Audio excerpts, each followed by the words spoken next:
Good evening, everybody. Hope you're doing well. Hello, everybody. Hello. Hey guys. It's the low stream. The low stream we The are low- down low today. I'm not recording. No, it's What do you official. Now it's It's the low. officially Now it's the low recording. the tallest or short person will never know. If you want to know what happened 5 seconds before I started recording, you have to tune into the stream. Sorry, guys. That's actually how it goes. No, because it goes on YouTube Look at anyway. that. The correct logo, the correct name. What is the correct name? We're actually popping off. The text box is almost the right size. It's amazing. I feel like I'm getting shorter here. I don't know what's going on. Yeah, we can't go back now. There's no going I'm back. stuck. Yeah. Shit. I'm back up. We're back to normal. I'm gonna get the shit kicked off in a second. Getting kicked off. Oh, kicked off. This is R1 Chats, Regional 1 Chats, on. R1 Chats, how we live do it. stream podcast. What does this button do? Uh, Oh, I've never felt a chair move like that before. The God, place- it all moves at once. Place where we Oh. talk music, unsigned artists, or little artists, people who are still signed but they're small. And Yeah. on Anyway, good tonight- evening, everyone. Hope you're doing well. Tonight, who do we Tonight. have tonight? Or Bear witness. Oh. Hey guys, how you doing? Alright. I'm one half of Bear Witness. The How other are you guy, doing? I'm doing good. I'm doing good. Good, Yeah, good. Well, yeah, sorry, I the other interrupted you there. half- What happened to the other guy? Did you eat him? Exactly. Yeah, you don't want to know. You don't want to know. Yeah. We are also 50% of Regional 1, so yeah, half. Yeah. we're going in Right. hard. Yeah. Good It's- evening, anyway. Half, Hope half and half, but like, double is good. That's how good. You Yeah. can do it. Is twice, it- twice the price? I don't know. I don't know Yeah, where Is to it go the- with yeah, that. we're twice as expensive because we're the premium people. Yeah. The better half. It's the better halves. Yeah. The better half. Yeah, I hope they see this one day. Yeah, I'll just I'll record it. I'll share it with them. I'll be like, look, this is what you missed. Yeah. The highest quality production in all the land. Regional 1 Chats is now live. Good evening, everyone. I hope you're all doing very, very well. As we say, we have 50% of Bear Witness with here, 50% of Regional 1. And yeah, very much looking forward to this evening. So tell us a bit about yourself. So for the guys who don't know your sound out there, the guys who have never heard of you guys, how would you compare yourselves and what sort of music do you make? So it's sort of like kind of we're like alternative rock mainly, but we try and best to describe it as like alternative rock with like a bit more of a soul, because that's sort of like a lot of what we try and bring in to the writing. We try and bring in sort of like some kind of like more modern elements of production, and then just really like hone in on trying to make the songs as good as they can possibly be, because there's just two of us, and so we're very sort of like songwriting focused before we kind of like take it into like recording studios and all that kind of stuff. And in terms of similar artists, I'd probably say like if you took kind of some of the like soulfully sounding stuff of like say like Nothing But Thieves, and then put it together with some of the more like heavy rocky vibe stuff of like some of the more like modern Bring Me the Horizon or like Bad Omens and that kind of stuff, but without the screaming, because I'm not very good at screaming. So Oh, very nice, man. That's Yeah. awesome. And whereabouts are you guys based? in Brighton. Nice, yeah, just up the road. We're down in Bournemouth, so that's pretty cool, man. Oh, Yeah, cool. nice. So, what got you into music in the first place? So it started like a long time ago when I first just my dad had this like weird David Bowie album. You know, the one, I think it's called like Pinups or something, where he looks like really strange on the cover. And he had that, and I was like so intrigued by like what it was. And I remember being like 3 or 4, and kind of like me and my brother are actually a little bit scared of it. We're like, what is this? This is like too scary. And it was right next to he had a guitar, but he never really played guitar. He just had one almost like for show.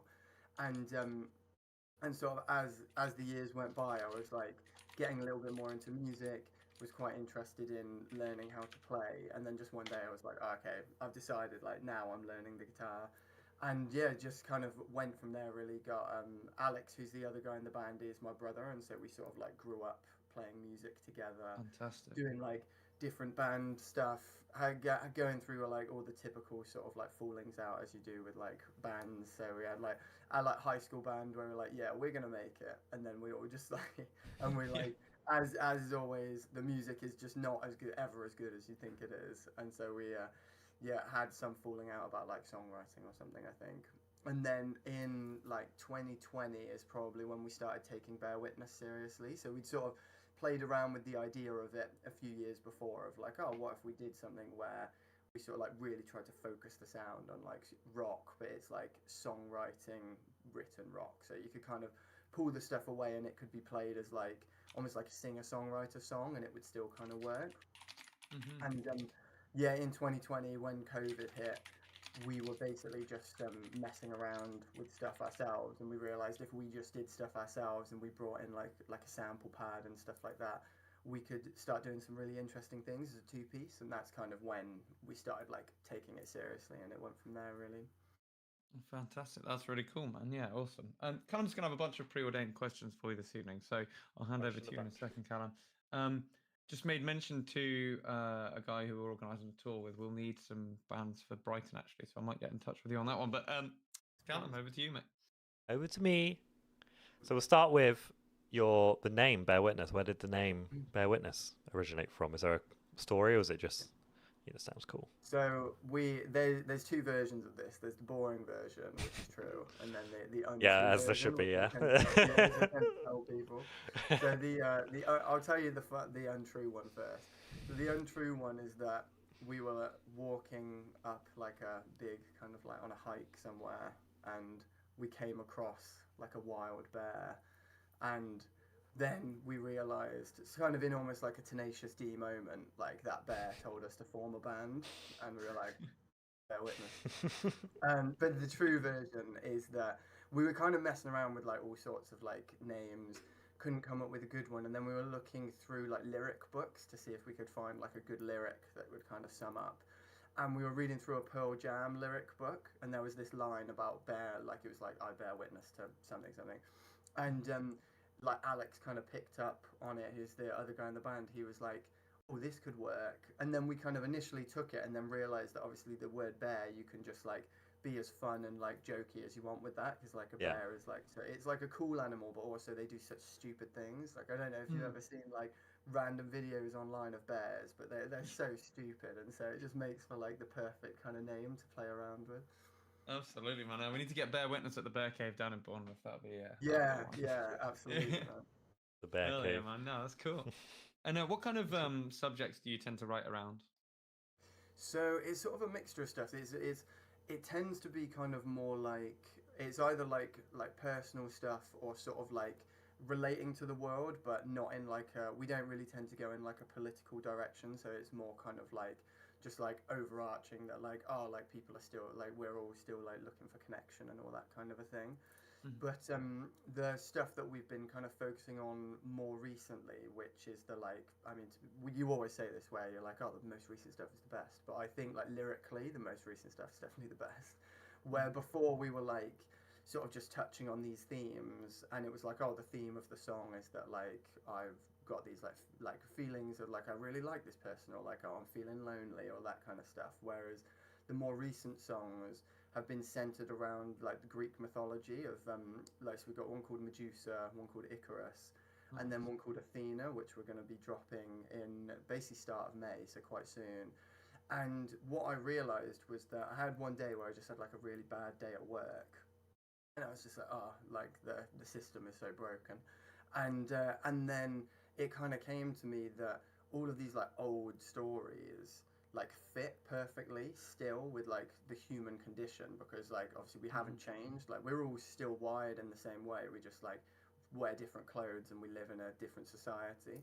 And so like the story of Medusa, which is that obviously you've got this like crazy kind of being that can like lure people in, and supposedly like really beautiful, but then like a warrior comes to like face her and just gets turned to stone. And I was like, oh, this is like, it's so good for kind of mapping out almost how capitalism works, of like it lures people in. And I remember going into London for work once and just being like a part of that rat race, and it's like everyone's there just sort of like chasing down like more wealth or more stuff, or like this like shiny thing, and what they end up having is just like their soul like turned to stone. And so that kind of like was the start of then being like, oh, I wonder if there's other stories that really like align with this. And then Icarus kind of came about as you've got the story of someone that like always wants to go further, and it kind of like aligns again with just like it's like we're always celebrated for ambition, but if you go too far into that, it means that like you're always wanting more. You can never be satisfied until you go too far and you just kind of like burn out with what you're doing.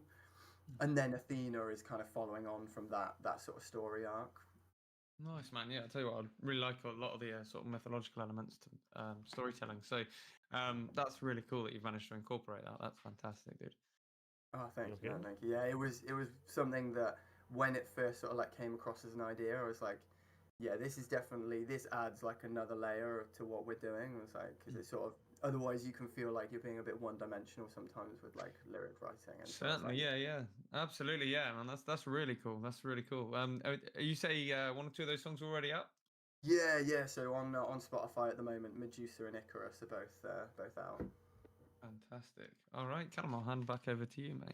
And have you got a planned date for, was it Athena, the last one? Yeah. So we're currently in the process of just kind of solidifying the dates. There's a couple of things that we want to sort out, sort of promo wise, but we definitely want it to be early May. So it'll likely be on a Friday, just because that's the way like the music world works. But yeah, it will be like either like the 2nd of May or the 9th of May, likely, just sort of depending on if we can get stuff in line. Not Yeah, long. really excited about it. I think.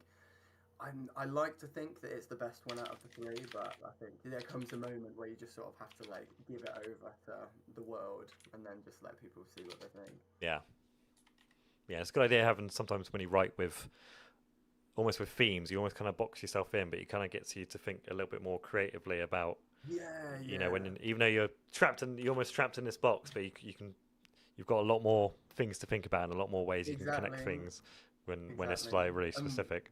Yeah, and we were like, because the aim is to sort of try and wrap it together into some sort of an EP, which we'll kind of release like halfway through the year. We'll kind of add in another kind of themed song that won't be as much of a single.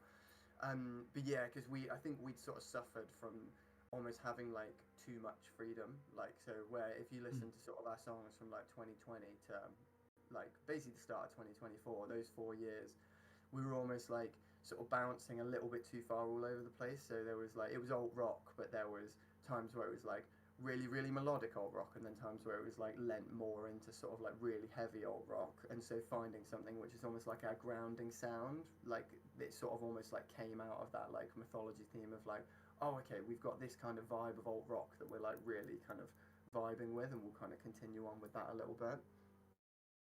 Fantastic, man. Yeah. Honestly, I think that's such a cool area to explore, especially with music. Like, it's not one that's done often, so that's really, there's a good wealth of sort of ideas you can pull from that, I imagine. Now, guys who are watching, whether you're watching live or in the future, I've put a link in the chat there for you, so you can check out the latest release from Bear Witness entitled Icarus, and it's over on YouTube. There's a lyric video, so give that a watch if you can after the stream.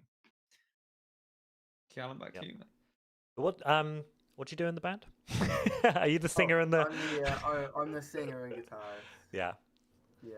So we've got there's 2 of us, and so the other guy is the drummer, and he also runs almost like the backing rig of like we have a sample pad, and so we use that to trigger a lot of the samples, so that it kind of fills out the sound live. So we have like bass samples that get triggered and different kind of like more like electronic sounds that he can get like set looping. That an SPD kind of thing, is it? Yeah, literally. We use one. We like the bass booms. Oh, they're so good, aren't they? Yeah. So when we clean, first got it, we were like, "Oh, this changes everything." Because like, oh, the sounds in it are amazing. We're trying to work on a way at the moment to tie. So what I want to do is trigger a wave, because I think you can do 2 waveforms at the same time from an SPD. But I want one of them to then go through a MIDI converter and then go straight to ideally a DMX converter, which will then control the lights off the backing tracks. That'd be the ideal work, but I don't know if it's going to work yet. But we're going to have to put some cash into it this year and see if we can get it working. Oh, that would be awesome. That'd be awesome. In theory, it could work. It means we can control our entire light rig from the SPD, which would be fucking awesome. If not, we're going to have to go and get a laptop and start pissing around with that. Videos and all sorts we'd like to trigger from it, ideally. Yeah. Oh, that'd be amazing. Let me know Yeah. if you manage to make it work. I'll have to come Will see do. you guys to witness the light show. Bear witness to it, yeah. Bear Exactly. I'll witness. turn up. Yeah. I'll be embodying the name. I'll be right Yeah. there. Trying to remember what gig it was. I played a show down in the Bear Cave with another act called Dark Romantics that I'm in, and there was a guy dressed as a bear, and we thought it was like part of the Bear Cave thing, but it turned out that like after the show there was like a kind of strange orgy that he was Oh, involved in. So yeah, I mean, I thought it was thematic, but no, apparently not. Not on that occasion. Yeah. So we'll try and get hold of him and bring him down. Yeah, lovely. Yeah. How You're many like, you know bears? that orgy guy? Yeah, just stop by here. Yeah, come on down, see what the hell's Yeah. going on. You know, great time. Yeah, it was pretty wild, honestly. It was the weirdest thing to witness, but like, I haven't seen him since. right. Anyway, come back to you. I haven't seen him since. I haven't seen him since. He went to the orgy mansion and never came back. Oh god. Yeah. Why would you ever leave? To be fair, I don't know. I don't know why you'd go out. Just order Uber Eats and Yeah, and just live your best life, I guess. just live in the orgy mansion. Everyone wants to live in the orgy mansion, really. I think. Only if you don't own it though, because you don't want to clean that shit up. Yeah. It's gotta be. You gotta rent it, haven't you? You gotta rent that place. Exactly. All right. But anyway, music's cool. Let's go back to music. Boom. Speaking of music, funny you should mention music. Fine. So with just the two of you in the backing track, are you pushing to get like as close to your recorded sound live as possible, or have you reached that bit where you've got you found that kind of medium where you can bring it up? Yeah, it's that's a really good question actually, because it's like it is almost there's like a second art to like you get the song, you like record the song and get it sounding how you want, like through the kind of like the actual sort of DAW system, and then once you receive all the stems, there's so many times where we then like we'll play it through with the stems as they are, and we're like, okay, this doesn't work in a live setting, because like either it feels too fake, or there's certain elements which are like way too loud, or certain sections which need to be longer, and so we then basically go through like a little bit of a kind of almost like testing and learning kind of phase, to put it in like a very like professional term, where you we have like we play through it and then just start figuring out like, oh, this like trigger is actually not needed, like it's taking away from how good it sounds live. Like there's certain stuff where obviously in the songs you when I'm playing guitar, you can make that like as loud or as quiet as you want, but like when you come and play live, like the guitar is going to be like the main sounding live instrument alongside the drums. And so if we like wrote a song where the guitar takes almost like the back seat, we have to find a way to make it have the front seat in like the live version. Yeah. And so there's all that kind of stuff. So we always try and think about it of like, oh, if somebody was watching us, would it feel like a fake performance, or would it feel like natural? And so we try and make sure that there's always like live elements going on, and if we're sort of like it's all triggered stuff and I'm just like singing, then we try and keep it to be like elements that sound very synthetic, so it's like synthesizers and that kind of sound. Like we don't just have like a tracked bass guitar that starts playing or something. But yeah, it's definitely something that takes a little bit of kind of like back and forth over to get right. Absolutely, yeah. Similar sort of thing actually. We got a lot of things where there's like large, like huge harmony sections and stuff, and it's like, do we put it on track or does it sound too mono? Like it very easily can get in the way. In some tracks we just don't even, where we've even got like live harmonies and that, we won't have anything on it. It'll go fully just to the raw rock and roll sound. And those are the ones, to be fair, you tend to like, you can get a bit loose with and play around with a bit live as well, and add things in the middle and all sorts. So yeah, absolutely know what you mean there. That's awesome, man. Cool. I'm gonna do a quick plug. Speaking of bearing witness, you can bear witness to us down at Bears Bar and Venue this. I lost it. Bears Bar and Venue this weekend. So this Sunday, we need as many of you there as possible. We've entered the competition for Teddy Rock's Festival. We're through to the heats, and the competition is tough. So if you can get down this Sunday, tickets are for sale. I'll pop a link in the chat in just a moment. £6 entry, 4 bands down at Bears Bar and Venue this Sunday evening. and that's for us to hopefully get a slot at Teddy Rocks Festival this year. So keep an eye on that one, guys. Hopefully you can make it down. Which would be good. All right. Speaking of your guys' live shows, what would you say sort of makes you guys stand out? Obviously, we've sort of talked about the sound design quite a bit, but in terms of your performance, what's your sort of style? We really like to sort of engage with the crowd, so that's we try and like when we're like writing the songs, we sort of have like the live audience in mind of like like if this bit's like a quiet kind of buildy bit, like we want like a big release of like energy, and so we try and put together all the songs that we've got that are the most kind of like energetic and sort of bouncy, so that people can just kind of like turn up and have a good time. Like we kind of want to make it that like if you're someone that has just kind of randomly arrived, you're not really into rock music, but you kind of enjoy music in general, that you'll be able to kind of bop along and enjoy it, and yeah, into just sort of like interacting with the audience. Really, we always like to throw in, if the kind of the energy feels right, we like to throw in like a random sort of like more rock version of like a pop cover, because that's always quite fun. So we did like Uptown Funk is always a really fun one to like rockify. Like that's always a lot of fun, and people get really into that. And we did a Harry Styles one once. That was like super random because we got some of the samples put onto the SPD, and then I just sort of turned to Alex, because you know when you can kind of feel from the audience that it's like, oh yeah, they're like in the right mood for this. And we just sort of dropped into it, and that was like one of our favorite gigs we've done, just because everyone, it was like when As It Was like really big, and everyone was just sort of dancing around. It was great. That's awesome, man. Yeah, again, like it sounds like we have some similar processes in mind, because we're very much on the writing side. We're very much thinking about how the audience is going to react, and are there any places where we can get them to interact with the music itself and maybe be part of that music? So that's awesome, dude. Nice. Yeah, yeah. I think it's so important, isn't it? Like a live, you know, the fact we're trying to do something live and make people feel included in some way. That's kind of the big selling point, really, is that they become part of that show. So every show's different. Exactly. And I think it's like it's sort of like it comes more and more about, doesn't it? Where you've got so much stuff nowadays is like this like hyper polished, almost like pop or like really well produced music. And you can get some people that sort of start questioning like, oh, like what is the point of like actually having like instruments, so to speak, when you can like MIDI everything in so well, it can sound so like clean and so crisp, like just have like a singer and do everything else with everything. And I think when you start bringing in like the live elements into the music and thinking like, oh, what would the crowd think here, that's almost what sets us apart. Like it sets us as musicians apart from like just like if people is like solely a producer, or if someone's just solely like kind of working in that kind of almost more like writing for like just writing so like the radio is going to like it, like as an example, like you write so like an audience is going to like it too.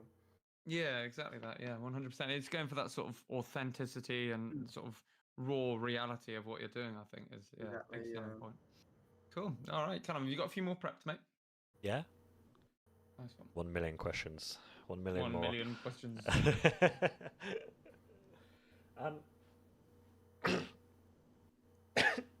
Sorry. He's died. I've died a little bit. We've had a bit of a dry throat these last few weeks. Been hanging out too much, or getting each other all ill and stuff. It's been awesome. Mainly Stevie. It all starts with Stevie. Stevie always gets. He always gets everyone ill. It's what he does. It's just what he does. That's his role. Yeah, it's literally guitarist and ill man. Yeah, being ill. Basically, it is basically. Is there any stuff you do? Any hobbies you have outside of music, or are you just solely a music?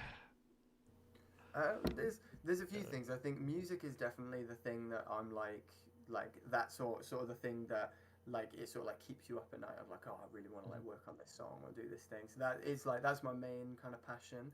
But then outside of that, I'm really into sort of like fitness, but like not in like a douchey way. Just like I quite enjoy sort of like it, like just almost like the mental boost it can kind of give you. And so like going for a run or like going to the gym and things like that, like I quite enjoy that. And especially up in Brighton, the scenery is so nice for kind of like being able to take that kind of stuff in. Absolutely. So, yeah, so I think like that, and then just kind of like films and that kind of thing, like it's always nice to kind of like keep like your mind open to those kind of things. Like Some I'm not creative downtime almost, isn't it? Yeah, exactly. Like where you just get to kind of chill out. There's a local gallery that, like, if you guys are ever in Brighton, there's a gallery called the Helm Gallery, which is really really cool. It's you can go there for free, and it's like has like you can like get a coffee or like a beer or anything in there, and they've got some really really awesome like modern art stuff. It's like this small independent gallery, and you can just go in and like see these really cool pieces of art. And so like all of that kind of stuff, I just like enjoy going and like seeing that kind of stuff because it feels quite inspiring. You're like, oh yeah, I'm like so ready to like take in some of the like great stuff that the world has, because so much stuff is just like a bit depressing really. So yeah, anything really that helps like alleviate those kind of things, you know. Yeah, man, absolutely. No, I'm pretty with you on the fitness side of things. Like myself and Stevie both hit the gym quite a bit, so it's good. I think it's really useful actually as a performer to be a certain level of fit, because I guess people don't really think about it, but like you're jumping around, singing your lungs out, playing guitar. You know, you got to have strong tendons to play guitar for that long. You got to have strong lungs to be able to sing and keep the cardio up. You got to have strong legs to. I'll tell you what, we built these stage boxes recently, so we bring them on our bigger shows, and I found like after an hour of getting up and down on those things, my legs are fucked. Oh Like, yeah, just yeah. lunging for an That's a hour workout, straight. isn't it? Yeah, like people literally do that as a workout where they like jump up onto boxes and stuff. Yeah. My glutes since using the stage Yeah, box, yeah. my glutes have doubled in size. Yeah. I don't need to squat anymore. Yeah. I just jump on boxes. Yeah, it does the trick. Yeah, literally. You're so right though. It's like I remember when we first started sort of like doing shows or like practicing properly, and I'd get so out of breath just like moving around and like singing, and you get like so sweaty. Yeah. It helps so much, doesn't it? Just having a little bit of like fitness. Massively. Do you have any sort of pre-show rituals? I'd sort of following on from the fitness side. Sometimes I'll, if I can, I'll hit the gym the same day as the show and just like basically remind my body what it's meant to do before I get on stage. I find that really useful. Like the sauna and steam as well. Yeah, I'm the same. I love to do like a little bit of exercise before, just because it like helps like warm up everything, doesn't it? Like even your voice, like it gets just like the blood flowing so that you can sing properly. And then other than that, nothing kind of too wacky really. I swear by having like a honey drink on stage, like, just because like I realized, and I think this is more of like almost like a placebo thing, where there was a period where like I'd get on stage and you'd get nervous and your throat would go dry, and I'd just be like, oh, I have to sing and my throat's so dry. And then the moment I started taking like just mixing in a bit of like honey with water and like having that on stage if I needed it, like even if I wasn't drinking it, like my throat just wasn't dry anymore, because it was like that knowledge of like it's there, you know, it's there if I need it. It immediately just like calmed me down.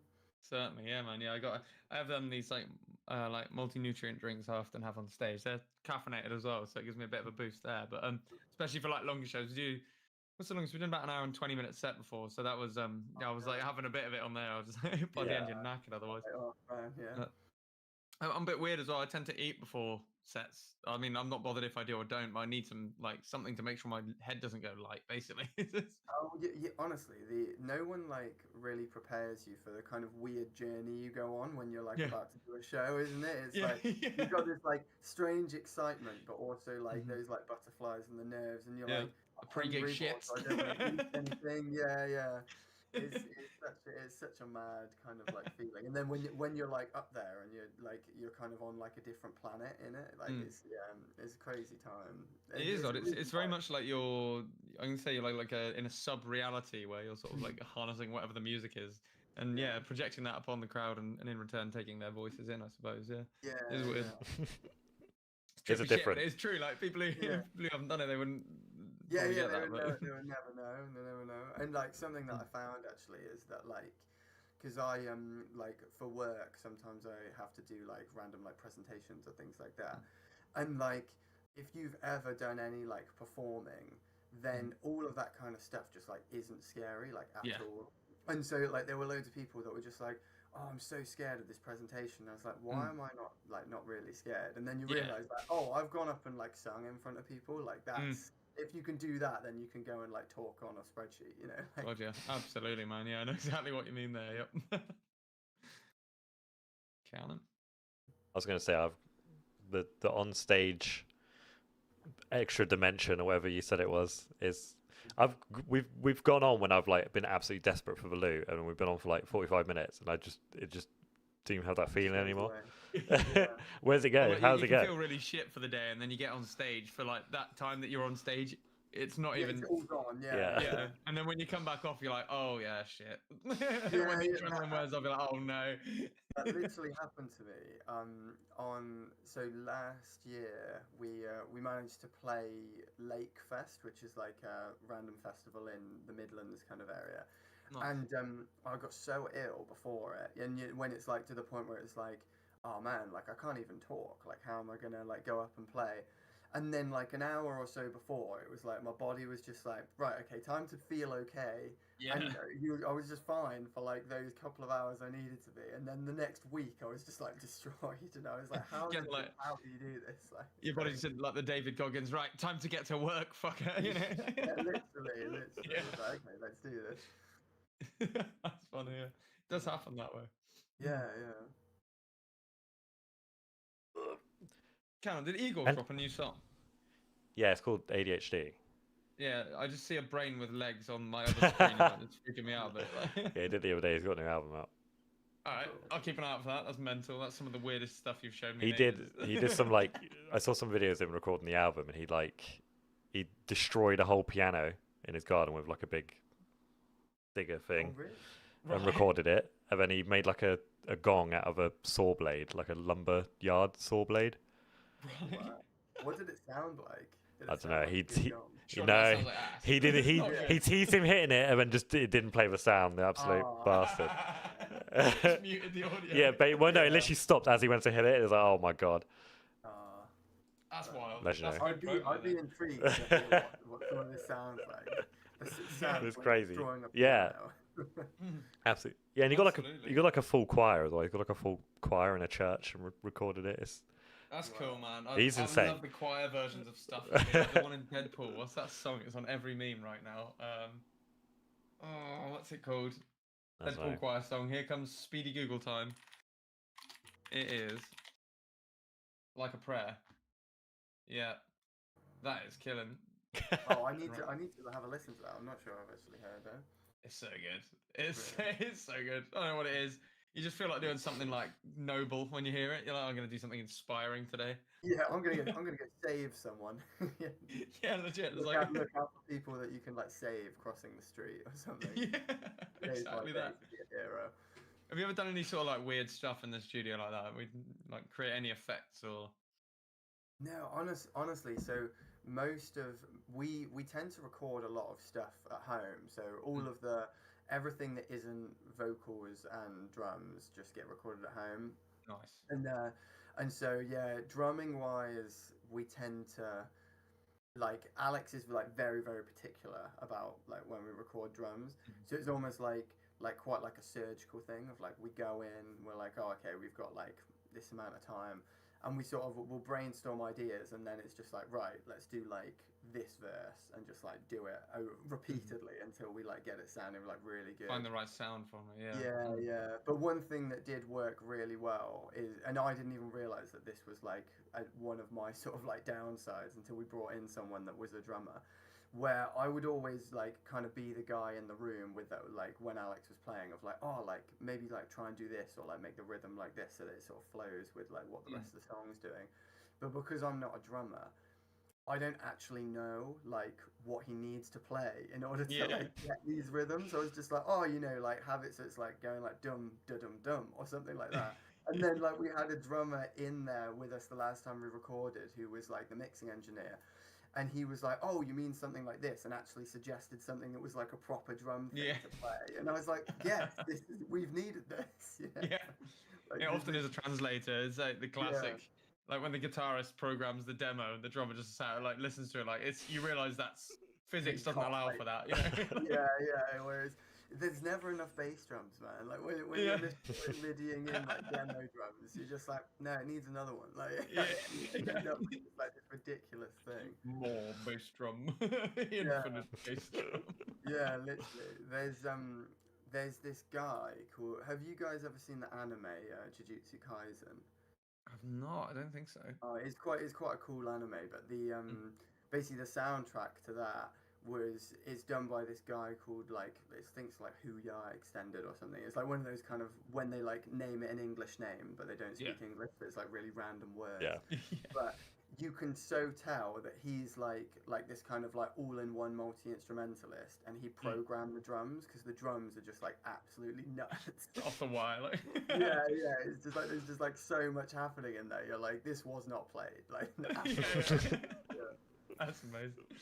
Oh, cool, man. I say we did I don't know, Callum, you wouldn't have been in the band yet, actually. But we did on our earliest record, Addiction to Chaos. We did some pretty weird stuff on that one. Actually, no, Bedlam. Bedlam's a great example. So there's a load of sound effects in the breakdown of like, I just got like the producer to put me in a room with like some props and a stick. And I was like, I'm just going to beat the shit out of it, basically. Yeah. So in the background of the breakdown, there's like me hitting a radiator with a fucking metal bar and stuff and like screaming at the mic. Oh, that's amazing. It's proper wild. I loved it. I love doing stuff like that. I don't know. It's just a funny little touch, isn't it? I don't know. Yeah, it just makes it a little bit more unique as well, doesn't it? It's like those little things. Yeah, no one else is quite insane enough to come out with some of the things that we do. I've got in Addiction to Chaos. There's a part in there where it sounds really distant, like you can't really tell what it is, but it's just our old bass player. He wouldn't make a noise in this room. The idea was we were gonna like shout at each other in the mic, and I got really frustrated that he wasn't shouting back.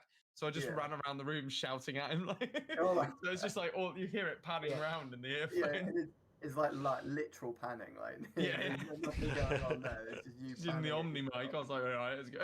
Yeah, a few beers deep on that one. That was a good laugh. Yeah, imagine that. You're like, okay, we're gonna play this song. You just start like circling the audience, legging it around the place. Yeah, man. Why are you not screaming? Yeah, audience scream. Yeah. Please. I have to fill out the sound if not. All right, Callum, I'll send it back your way, sir. Back to my way. My way, your highway. Who would you say is one of your biggest like influences for it? Is it that David Bowie record, or is it? No, so I mean, I did get into Bowie like a lot, like a few years back, but I think there's probably like a few that like really have like chimed into sort of like what we're doing. So in terms of kind of like melodies and that kind of thing, Queens of the Stone Age were like a really big influence in us kind of like growing up, and sort of like seeing how you could bring like sort of those almost like very like cool sounding riffs but like make them like sound quite heavy. Like we were quite inspired by that in terms of like the sort of like the audio sound. And then kind of like melodically, like Nothing But Thieves obviously are quite a big inspiration for us. Prince, funnily enough, like Prince, I just think as like an overall artist is just amazing. And so even though I wouldn't say we really sound anything like Prince, I think like just the way he kind of like approached things, and a lot of his entity kind of, like, that is Prince, formerly known as Prince, like and the way he plays guitar as well. I think like some of his like little riffs and licks is definitely like I've kind of like taken some of that in kind of how I play. And then vocally, I'd probably say like Chris Cornell. I really love Chris Cornell. I think he's like amazing. And him and probably Jeff Buckley. I'd probably say those two are like the two that have like melodically really sort of formed what we're doing. And then you get like more modern artists that are sort of, they influence you as you go. Absolutely, yeah, man. It sounds like we need to get you guys on a show down here as well. Oh, mate, I'd love that. Yeah, we should. We'll definitely get some gig swaps going, man. I think that'd be a really good shout. All right, Callum. I mean, have you got any live performances you've been to which have been really inspiring? You know, it's ones from artists that you've seen, or anything which stands out definitely. for you. Yeah. So I like, funnily enough, so like speaking of Chris Cornell, I saw him a year before he died, and he was doing his he did this like acoustic tour, and at the time I was living in Birmingham, and he played the Symphony Hall, which is like a very like classical venue in Birmingham, and he turned up there like just with his guitar, and he just like absolutely like captivated the whole audience, and it was so like conversational, considering that there was like so many people there. He was just like chatting to the audience, like he was just like sat with them like having a drink at the pub or something, which I thought was like amazing to like form that bond with so many.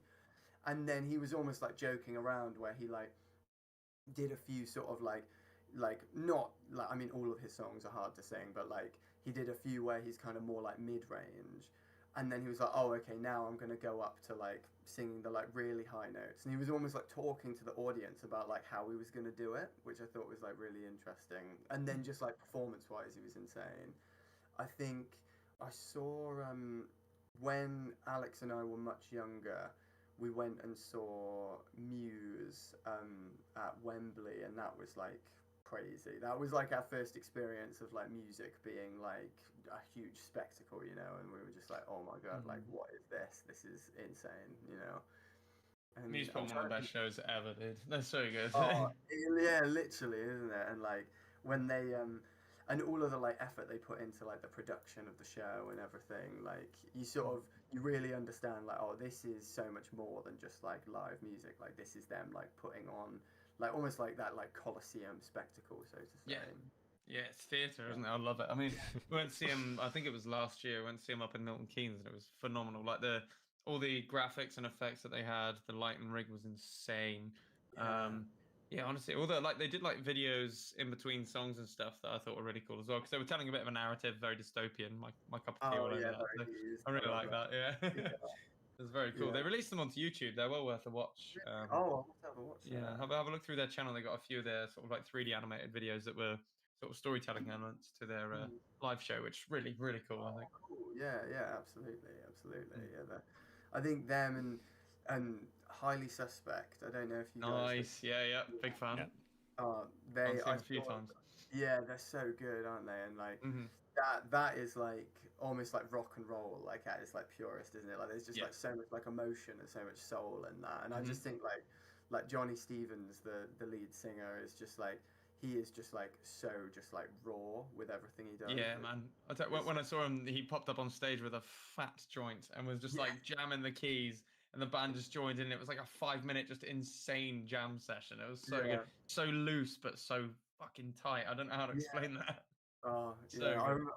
I saw like an interview with the bassist where he was like talking about the bass sound and like how they set it up, and they like have it running through like so many different amps on stage. So because when you see the bass, it's like so fat, isn't it? It sounds amazing. Yeah, it's a fuzzy boy, that bass. literally. And I mean that. What's your favorite album actually? Out of the I think it's probably The Boy Who Died Wolf. Yeah, I was gonna say the same. I think that one is like. It's like rock, but it's got these like modern elements in it as well that like set it apart. It's just so cool, isn't it? Yeah, man. You got like My Name Is Human all the way up. Yeah, and the video is great for it as well. I love the video. Yeah. Oh, it's such a like it's such an aesthetic video, isn't it? You watch it and you're like, there's not loads going on. Always zooming as well. It's so interesting. Yeah, the comments on that video are amazing, actually, aren't they? Where it's just like, oh, what did the cameraman say? Like, yes. Oh man, that's a great band, dude. I saw them a few times on. I think I saw them on the MCID tour as well. That was good. Oh, cool, yeah. So it wasn't as big on the album, but it was really good live, and I'd say that probably for the new stuff as well. Like it's much better in a live environment. It makes more sense, weirdly. Yeah. I'm quite production heavy, didn't they? Yeah. I think it's like. It's a shame really because like the first 2 albums I think they just had it, you know, and it was like MCID. I completely understood where they were going with it, and like some bits were like a little bit too sort of like adventurous outside of like for what I was like wanted from it, but I still thought it was good. And then it feels like they're almost like struggling to reconnect with what they had on those first 2 albums. I think so. Yeah, I think you're probably right there because the latest album was very much more in the pop realm, wasn't it? And for me, it wasn't as good. But I will say that I've seen a few of the songs live, a few of the singles when it was coming out. They were really good live because they heavied it the fuck up. Like they almost need that. Like I don't know because they worked. They should keep it in their production, shouldn't they? They should literally because like I don't know because they worked with Joel Hamilton for their first couple of albums. I don't know if they still did or if they went somewhere else. But I think that because he produces a couple of other sort of like really awesome bands. Like, have you heard of Broken Love? No, I haven't actually. Okay. They're cool. They're like they have like a bit of a kind of Highly Suspect vibe to them, and he produced a lot of what they've done. And I think he's got like this like little like golden dust that he can kind of sprinkle on stuff of like bring out that sort of like that raw rock energy to things. That looks good. Check them out in a bit. Yeah, man. Cool. All right, Callum, I think we've got time for probably one or two more, mate, if you want to pop it out. What's one more two? We can do a nice one. What would you say is the hardest thing about being a musician? Oh, I think, to be honest, and I go kind of like back and forth with this because obviously there's certain stuff which it makes it like amazingly easier, but I do think that sort of like streaming and the way that kind of like Spotify has kind of built things up, it sort of devalues what we do, I think, in a lot of cases. And I mean, like, don't get me wrong, if I was like doing this sort of like 15, 20 years ago, it would be so unlikely that you'd be like, oh, look how many listeners we've got from like Japan or something. But at the same time, it's just like your music has become such a like passing thing of just like, oh, we just expect it for free, it will just always be there. And you kind of like, when I look at the amount of effort that like I put into like writing a song, and then like the amount of work you put into like getting it recorded well and all that kind of stuff, and then someone might listen to it and then skip it after like 10, 15 seconds Yeah. because they like the intro, and you think like that we've almost like nurtured that kind of behavior, whereas like in the past, if someone had liked something and they decided to buy it, it's like, oh well, I've bought this, so I should probably like give it a few listens before I make my mind up. Absolutely. I Like, still try to buy. I don't know. I still buy CDs for that reason. I'll still listen to an album as an album and that, because I feel like I get more value out of it if I've put the first sort of bit of effort into getting it, exactly. and I like having the Yeah. artwork and everything, and the lyric book and all that. Like the full presentation of it makes it feel like it's worth more. And Exactly. mm, I think that's why there's like been like that small kind of increase in vinyl sales, isn't it? Because mhm, there's like people that really care about music are like, no, like I don't want it to just be this thing that's like on a playlist that I can just sort of like take it or leave it. yeah. Like I want the actual thing. Yeah, agreed. Yeah, and also again, it's a product. Then it's like a physical thing that they have, and Yeah, because Spotify could go down. I mean, it's obviously it's never going to happen, but it could just get, if they switched it off. Do you know what I mean? Like that's all the yeah, music you Yeah. listen to gone. Uh, yeah, Obviously, I never think that's going to happen, but the concept is there. yeah, exactly. Or like even if just like a different streaming service starts to become like the big Mm, one, then all of the like effort people put into being like, oh, what's our listeners on yeah, Spotify? Like, how good do we playlisting look? and everything. Exactly, Yeah. like all of that just sort of like goes down with it, Mm, is weird, but I try not to moan about it too much because it's like it's not going to change. So you're sort of yeah. like you almost need to like find ways around it, kind of like what you're Mm, saying of like if you can get enough people to care enough that they want to buy some of the stuff, yeah. then that's like a big win. Honestly, and I think we're very lucky in the alternative and the rock side of the industry, because people do still want to care. They want to Mm. care about it, and they want to support you and buy the merch and wear the shirts and buy the CDs and that. So I think it is, and I'm in two bands. This being sort of like my main project as a vocalist. In the other one, I'm the drummer. In the other band, we're very much more an online act, so it's more like Yeah. the sync work. It's more getting listeners on Spotify. Whereas with Regional One, it's very much get as many shows as possible, grind the tours, and build Yeah. it up slowly. And I find the turnaround in terms of profits is, and opportunities, frankly, is higher with Regional One, only because I think of the slow grind that we're doing, and we're just going to keep that going, I think. But you got to find people who are happy to do that. You know what I mean? It's a long Yeah, old journey. exactly, Mm. exactly. But it's fucking well rewarding, isn't it? So Exactly, yeah, and I think it's like what we were saying about the live show stuff. Like, I think that nothing you can kind of like go and be like and see, say like a song has like been playlisted on something, and you're like, oh, it's getting like really good streams in its release mm, week. Like, obviously that feels great, but it feels nowhere. It's like a fraction of the feeling of like playing it live and seeing people like be mm. like, oh, I love this song, Yeah, and like or signing like people's CDs and shit like that. I yeah, love yeah, doing all that. that kind of stuff. Like even if Putting a that's just message like in it and that. yeah, like all of that. Like even if it's just like a small handful of people, like they mean more than the like Yeah. thousands that might have like given it a quick stream here and there on a Yeah, playlist. honestly, the externalization of it becomes like so inhuman. The Spotify thing is just a numbers game, and all, like we look at these stats, and it's like, oh, you've had so many thousand this week, and you're like, well, I haven't met one of them. You know, what I mean, I haven't Yeah, spoke to one of them yeah, about what they actually thought of the song and mm, stuff like that, like what made them connect with it and all that kind of yeah, thing. Like, that's the yeah, bit I don't know. That's the bit I enjoy. So. yeah, and it like it's so easy for because I was talking to someone about this the other day as well of like it's so easy for if you're like say you're listening to like someone on Spotify or something, or like you have your own stuff up on Spotify, and you're like, oh, we've got X amount of listeners, or our songs have like this amount of streams, and then you look at someone else, and they might even be in a completely different genre to you, be like appeal to a completely different audience, but say they have like 100 times the listeners you do, like it's so easy for that to become a thing of like, oh, like I now don't feel good about what I'm doing.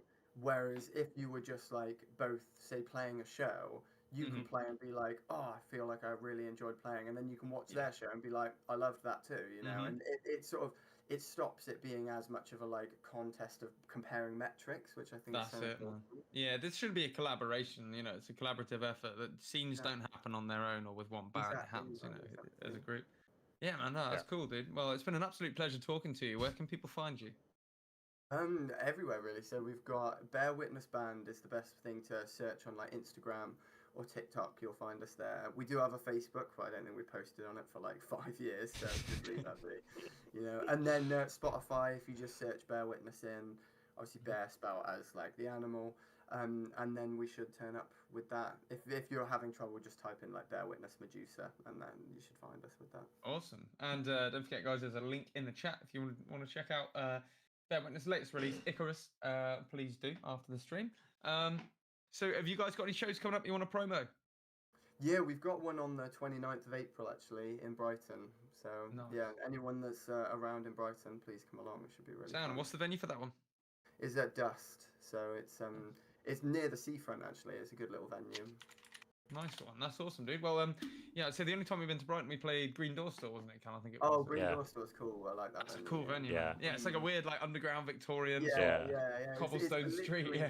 It's literally under the train station. Like you're in the bit under the tracks, which I think is so cool. Oh, Dust looks great. I just had a little look on the other screen. That looks awesome, man. Great looking stage and everything.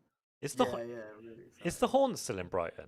Is that still there? It is. Yeah, Dust is like right next to the Horn. Oh, is it? Ah. Yeah. Nice. Well, whoever can make it to Brighton on the 29th of April, please do. We will be down in Bournemouth at Bears Bar and Venue this Sunday. I need as many of you there as possible if we can. We need you to get us through to Teddy Rocks, the finals. This is Heat 2. No, it's not. It's the semi-final. Semi-final one. Half awake. Yeah. Anyway, yeah. So coming down to this Sunday's semi-final at Bears Bar and Venue, we really need as many of you there as possible. I believe crowd vote counts for a lot. So if you can get there, please do. Don't forget to check out Bear Witness and Regional One. Thank you all very much for watching. And if you're watching from the future, watching then from hello the from the past. X-Men First Class. I'm not sure I understand that movie. Anyway, no, it's Days of Future Past that was a problem. Anyway, enough of that. Yes. Thank you very much for watching, guys. We'll catch you again soon. Bye. Bye. Who have we got next week, Callum? Who have we got next week? Who? We've got Marco Harrison. Marco Harrison. I know nothing about him. We'll find out. Well, I'll probably message him beforehand. I'll message him now. Yeah. So it's part of the fun is kind of finding out on stream. That's why we